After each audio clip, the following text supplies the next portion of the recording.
Para si PRD kung zero yon, ako Pepsi Max. Sinadadali namin bukas, ma'am. Para balanse ang competition. Sabi niya, kasi may 100,000 ang 100 years old sa ating mga kababayan. Nandito ay hindi taga-Netherlands, marami ang nagbiyahe. Yung iba kahapon ay nakita ko na doon sa downtown, sa city center, galing ng London, galing ng Belgium, may dumating na galing ng Germany and France. Ma'am, ano yung flag na yan? Norway! Switzerland. At ang name ng flag ito, Denmark. Sweden. Finland. Finland. UK. Ireland. Ano yung flag ng dragon?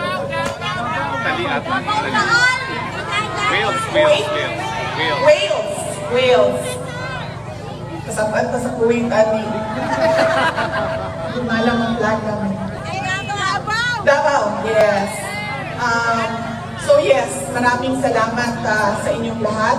At maraming salamat sa mga kababayan natin doon sa Pilipinas. Iba't ibang lugar sa Pilipinas na nagse-celebrate ng 80th birthday ni Pangulong Rodrigo Duterte. Ngayon lang ako nakakita ng tao na nag-birthday na buong mundo ay meron siyang celebrations sa kanyang birthday. And it shows the goodness of his heart and the love for the people. Because otherwise, the people will not love you if they don't feel the love coming from you. So thank you very much, lalong-lalo na sa ating mga kababayan na nandoon sa Pilipinas.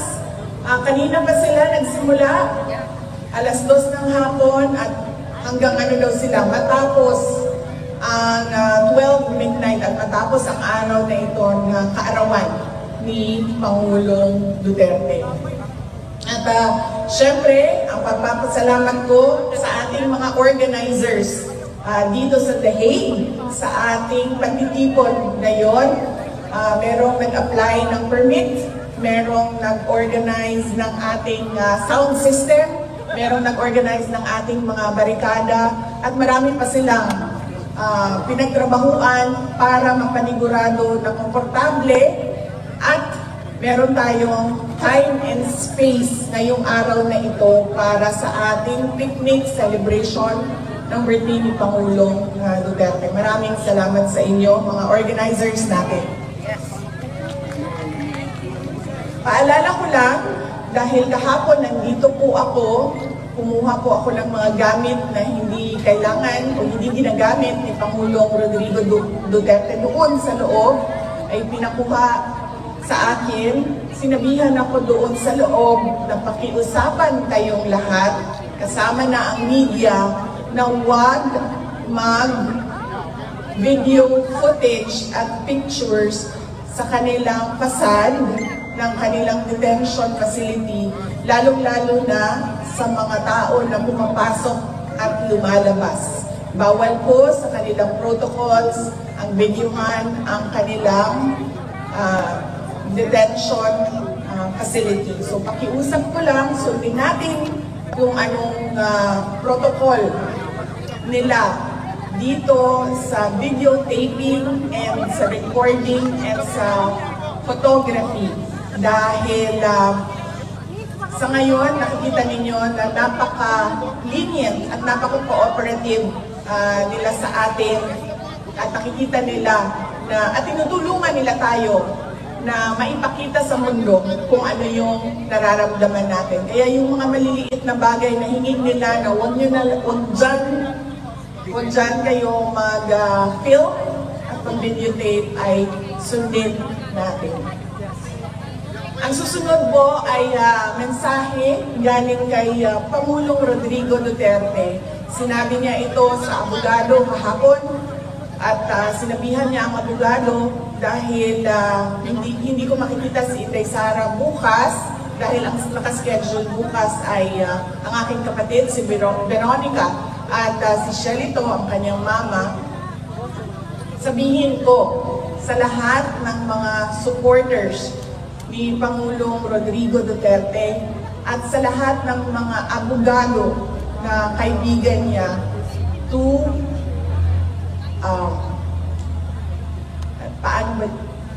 sinabi niya na huwag tayo makialam sa kanyang kaso sa International Criminal Court.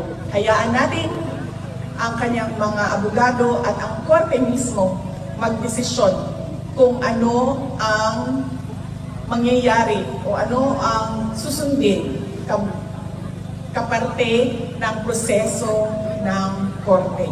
Sabi niya, kung gusto ninyo ipahayag ang inyong pagsuporta, kung gusto ninyo ipahayag ang inyong galit na nararamdaman, or kung kasiyahan na nararamdaman, sabi niya, huwag natin pag-usapan ang kaso at huwag natin pag-usapan kung ano yung nangyayari sa kaso. Lalong-lalo na pagdating sa mga complainants o reklamo na nandyan sa loob sa International Criminal Court. So yan po yung mensahe ng detention center. Pakiusap ng detention center sa ating lahat. Yan po yung message ni Pangulong Rodrigo Duterte kahapon na pinadaan niya sa abogada na pumasok sa kanya at nakipag-meeting sa kanya kahapon. Ang susunod po ay sinabi sa akin ni Pangulong Rodrigo Duterte noong huli naming pagkikita, meeting sa loob. Sinabi niya, sabihin sa inyo, sabihin sa ating mga kababayan na kailangan niya ang tulong ng mga PDP senators at ng kanilang mga guest candidates. So, tulungan niyo po ako isa-isahin kasi noong nakaraan ay nakalimutan ko yung isang pangalan. So, isa-isahin po natin ang kanilang mga apelido. Una po ay si Senator Bongo. Pangalawa ay si Senator Bato de la Rosa. Ang sunod po ay si Senator Attorney Jimmy Bondo. Ang susunod ay si Senator Attorney J.V. Hinlo. Ang susunod ay si Senator Attorney Raul Lambino. At ang panghuli po ay ang ating kaibigan, si Mr. Senator Philip Salvador. Yan po ang candidates ng PDP. At ang kanilang mga guest candidates ay unang-una si Senator Attorney Rodante Marcoleta, si Senator Attorney Vic Rodriguez, Senator Pastor Apollo Kibuloy, at ang panghuli ay si Senator Dr. Richard Mata. Yan po ang sabi niya kasi nagplano sila ng mga kampanya bago siya dinala. Sa pilitang dinala dito sa ICC detention, meron silang mga plano ng mga iba't ibang rallies para sa mga senators ng PDP laban at kanilang mga guest candidates. So sinabi niya,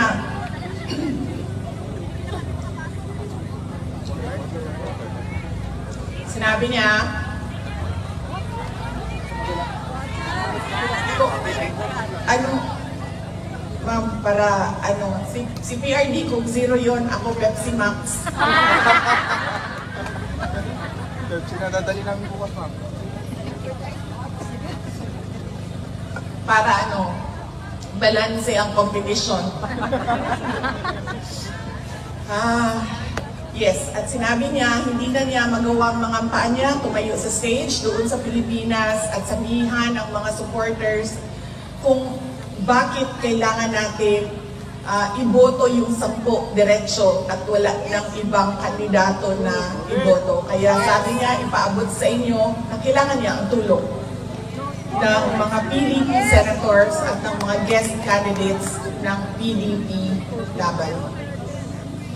Ang sunod po ay, actually nakalimutan ko kanina, dapat ang opening natin ay pagpapasalamat sa Diyos sa magandang araw na ito.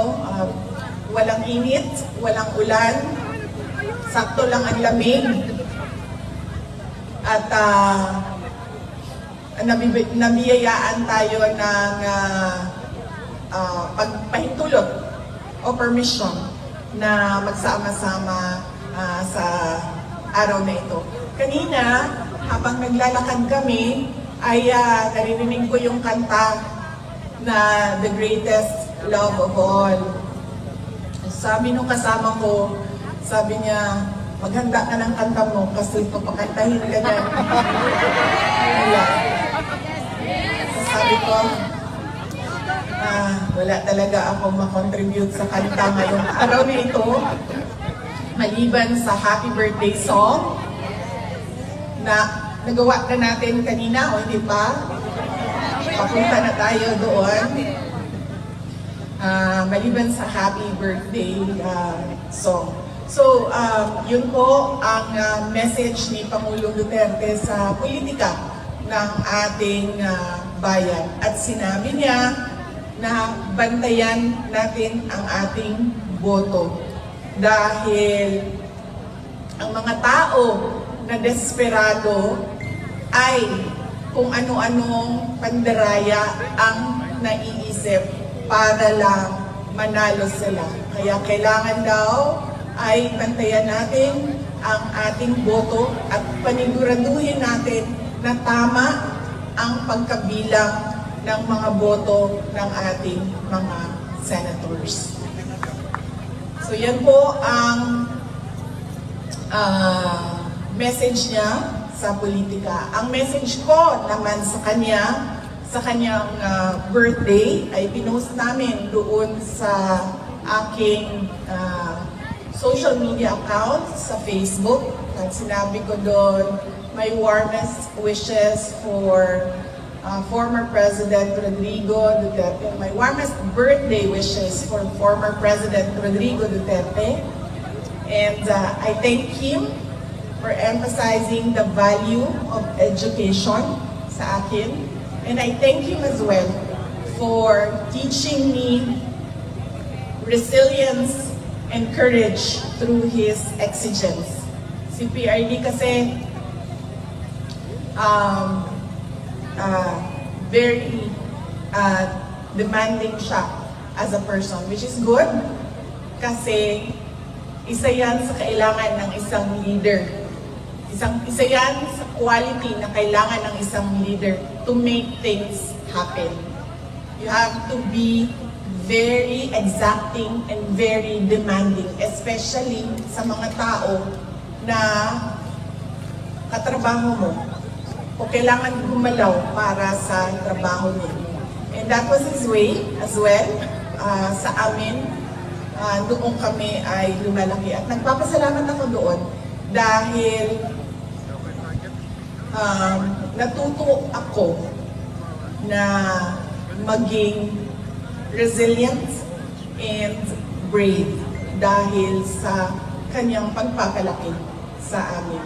In fact, noong isang beses na magkausap kami sa loob, sabi niya sa akin, alam ko, napag-usapan namin ang pagbisita ng aking mga kapatid at sinabi niya sa akin, sabihan mo sila bago sila pumasok dito, huwag silang umiyak. So yun ang mensahe niya sa kanila at sinabi ko din sa mga kapatid ko na ubusin niyo yung luha ninyo sa loob ng banyo. Pagpasok ninyo doon, huwag kayong umiyak. Dahil ayaw niya na nakikita sa amin, ayaw niya na nakikita na umiiyak kami. In fact, noong gathering natin, noong 23, noong nakaraang Sunday, sinabi ko din yan sa inyo na sa beses tumawag ako sa kanya, umiiyak ako. Tapos tinatanong lang niya, saan ka? Nakidnap ka ba?